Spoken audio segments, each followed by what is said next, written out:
I've watched roasts for as long as they've been around. And they kind of like chilled for a while since this whole, 22 and 20 and how the world has kind of changed with the You're woke. all too sensitive. Yeah. And I felt like it kind of like the roast we were on, there was like no holding anyone back. That was wild. You know what I mean? Everyone was hitting every joke, and it was kind of it was like comedy was almost coming back. I felt that too, and I don't know that like if we would have submitted that script of what it ended up being to Netflix prior, they would have been like, "No, we're not letting you do this." Like I'm sure Netflix perused what was going to be said, but they weren't really. I can't imagine anyone greenlighting what was said that night. And even sitting there that night, I was thinking, oh man, tomorrow it's going to be like they went too hard. This was, did they cross the line? Is this the end of roast? Like, because it was so harsh, but everyone seemed to just be like so excited about it the next day. It was not. There was not one headline of like it's too far. No, like not even one, and it was too far. Yeah, it was offensive to me at times. It was pretty. It was great though. But so it was fun. great for us, like the athletes, when the civilians on the stage. God. When we went up there, and when Kevin let it off.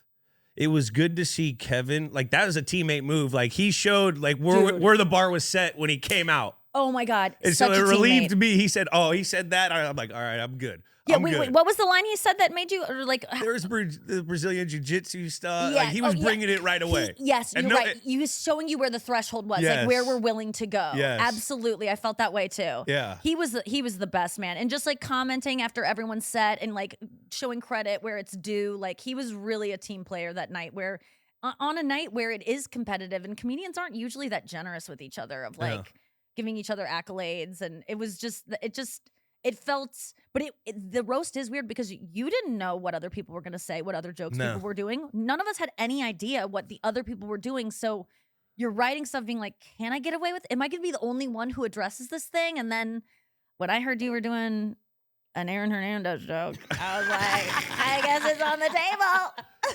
That opened up a world to me. No, it's comedy. It of course it was jokes. And I think jokes can be made about literally any topic. It's not like you're like making fun of the victim. Like there's a certain way that it shouldn't be done, and that's not the way it was done that night. It was really refreshing, but there was just like I heard just like a hint that, or like someone said, Julian is a Aaron Hernandez joke, and I had been like, I can't do it because no one's gonna go there, and then it just was like, yes, hell yes, you killed so hard, man. Like a comedian should kill. Like I should have done as well as I did, but like there's no precedent for you doing that well or Gronk doing that well. It really was like you all should have done as well as Randy did. Drew good. I like Drew.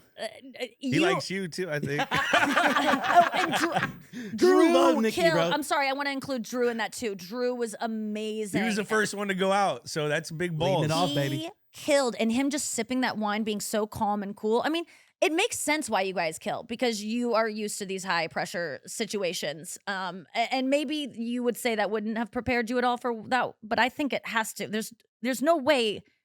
Like, how did all three of you kill like that? It just doesn't make sense. I can speak for myself, and I want to ask you about your preparation process after. But for me, we saw each other at the store. Yeah. And Jeff was awesome to let me do the back 10, 12 minutes of his set at the Comedy Store, which. Good for you doing that. I was so terrified. Of course. I was shaking telling my jokes like this. I could barely talk. Thank God there was like 15 frat dudes from Nebraska that knew who I was, that loved football. Yes. So I felt comfortable. But good for you for doing that because that's not easy to do and no one wants to go run their set around town. But when I heard like, I go, where's Tom running his set? And they're like, he's just practicing it on his plane and stuff because obviously he can't go out to clubs. It makes sense.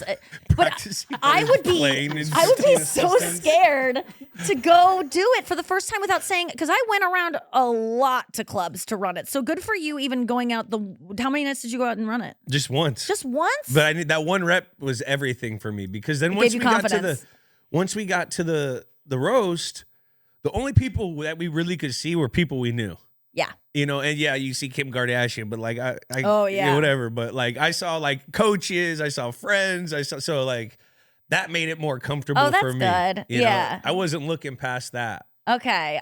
You destroyed it. It was fun. But then I think we all entered this part where like we would get on stage, we'd be nervous, and then the first laugh you get, you're calm. Yeah. And then you guys kind of like would lock into it and get excited about, oh my God, they don't even know what's coming up. Like, because I could see you guys, you and Gronk specifically, having jokes land and then getting this like kind of like, oh yes, I got it. Like, and then hitting this stride, because isn't it a great feeling to make people laugh fun. and kill?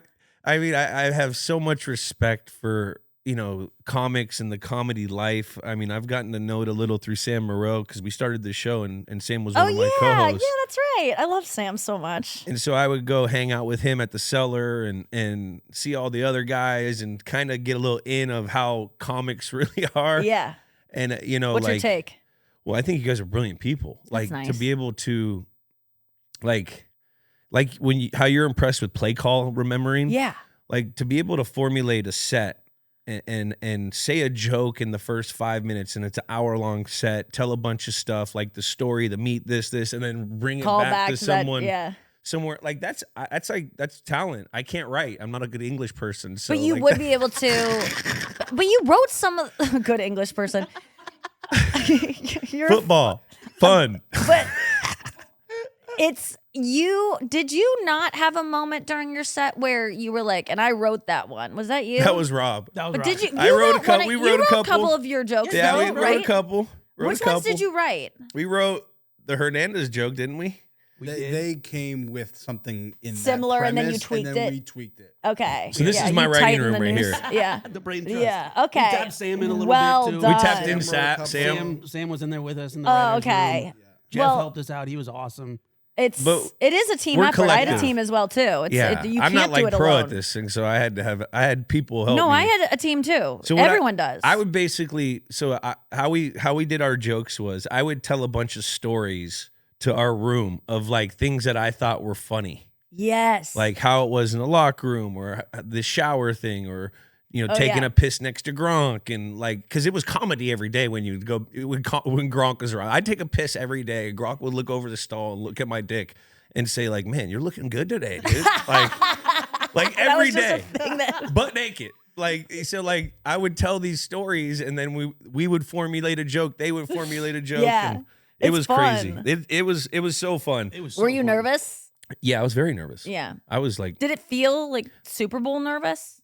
my first Super Bowl was probably similar because it's unknown, but you know, football is the same, and I'm comfortable with the game. And I was in the mindset, you know, you do the same thing that got you there, you'll be all right. Yeah. So you're nervous for a Super Bowl, but this is something that's like completely outside the comfort box. Mm-hmm. Like, I don't know. Like, Did you say yes right away when they asked you, or were you like, let me think about this? I said no. You did. Yeah. I was like, no shot. And then what made you do it? The what 100, called I think a couple from hundred Tom? grand or something. Okay. I know. Didn't hurt. And then I was like, all right, maybe I'll do it. Yeah.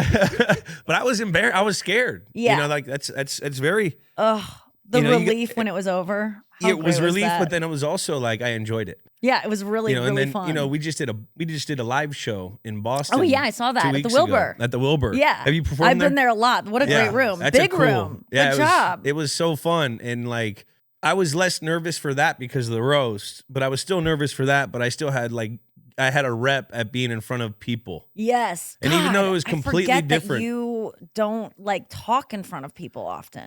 But I'm it's a new world for me because but this you're is like learning. it's my third year out of the league.